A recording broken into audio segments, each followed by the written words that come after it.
Meurt pour le Fils. Psaume 9. Au chef de chœur, sur la mélodie de Meurt pour le Fils. Psaume de David.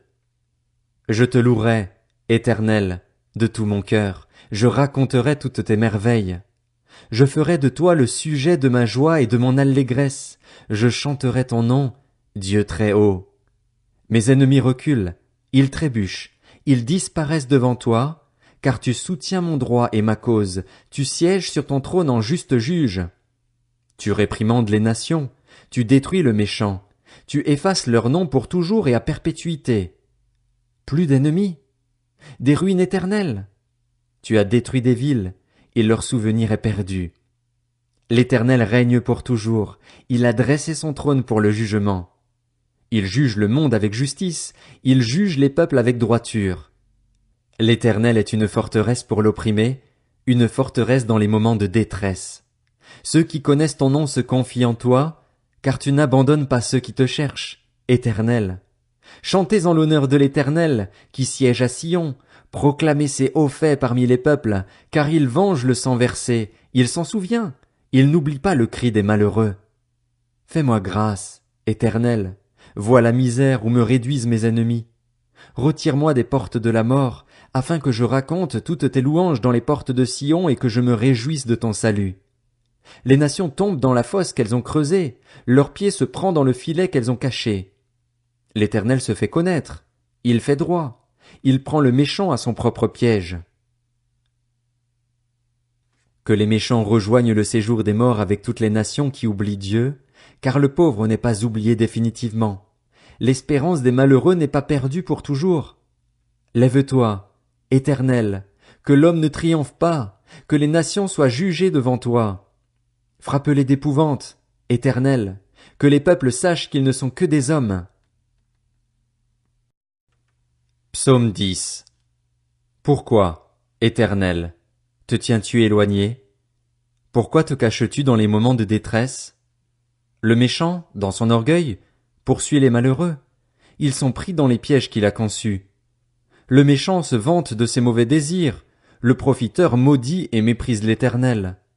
Le méchant dit, dans son arrogance, « Il ne punit pas, il n'y a pas de Dieu. » Voilà toutes ses pensées. Ses entreprises réussissent en tout temps. Tes jugements passent au-dessus de sa tête. Il disperse tous ses adversaires. Il dit dans son cœur, « Je ne suis pas ébranlé. Je suis pour toujours à l'abri du malheur. » Sa bouche est pleine de malédictions, de tromperies et de fraudes. Il y a sous sa langue la méchanceté et le malheur. Il se tient en embuscade près des villages. Il assassine l'innocent dans des endroits retirés. Ses yeux épient le malheureux. Il est aux aguets dans sa cachette comme le lion dans sa tanière. Il est aux aguets pour attraper le malheureux. Il l'attrape en l'attirant dans son piège. Il s'accroupit, il se tapit, et les malheureux tombent dans ses griffes. Il dit dans son cœur, « Dieu oublie, il se cache, il ne regarde jamais. » Lève-toi, Éternel, ô Dieu, interviens, n'oublie pas les malheureux. Pourquoi le méchant méprise-t-il Dieu? Pourquoi dit-il en son cœur que tu ne punis pas? Tu vois cependant leur peine et leur souffrance, tu regardes, pour prendre en main leur cause. C'est à toi que le malheureux s'abandonne, c'est toi qui viens en aide à l'orphelin. Brise la force du méchant, punis sa méchanceté, et qu'il disparaisse à tes yeux. L'Éternel est roi pour toujours et à perpétuité. Les autres nations disparaissent de son pays. Tu entends les désirs de ceux qui souffrent. Éternel, tu leur redonnes courage, tu prêtes l'oreille pour rendre justice à l'orphelin et à l'opprimé, afin que l'homme tiré de la terre cesse d'inspirer de la crainte. Psaume 11. Au chef de chœur, de David. C'est en l'Éternel que je cherche un refuge. Comment pouvez-vous me dire, fuis dans les montagnes comme un oiseau? Les méchants bandent leur arc, ils ajustent leurs flèches sur la corde pour tirer dans l'ombre sur ceux dont le cœur est droit. Quand les fondements sont renversés, que peut faire le juste? L'Éternel est dans son saint temple. L'Éternel a son trône dans le ciel. Ses yeux regardent, il examine les hommes. L'Éternel examine le juste. Il déteste le méchant et celui qui aime la violence. Il fait pleuvoir sur les méchants des charbons, du feu et du soufre.